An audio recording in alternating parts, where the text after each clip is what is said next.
আসসালামু আলাইকুম প্রিয় কৃষিপ্রেমী ভাই ও বোনেরা। এটা হলো মরক্কো মালটা।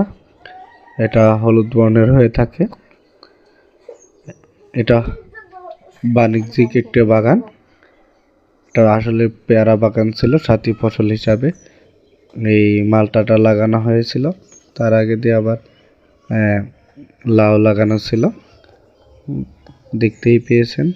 লাউ এখনো পড়ে আছে। আর এই পেয়ারা গাছের গোড়া তোলা হচ্ছে শ্রমিক দিয়ে, ওই দেখা যাচ্ছে। 1 বছরের গাছ, দেখুন কি পরিমাণে ফুল আসছে। প্রথমবার ফুল আসছে আর কি। আস্তে আস্তে আশা করা যাচ্ছে বয়স বাড়লে আরো ফলন পাওয়া যাবে। তারপরে দেখা যাক, আস্তে আস্তে আপডেট দেব।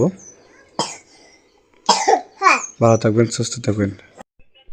আরেকটা বিষয় হলো, আপনাদের যদি এই জাতের কোনো চারা প্রয়োজন হয়, স্ক্রিনে নাম্বার অবশ্যই ফোন করবেন এবং বিস্তারিত দেওয়া যাবে। আল্লাহ হাফেজ।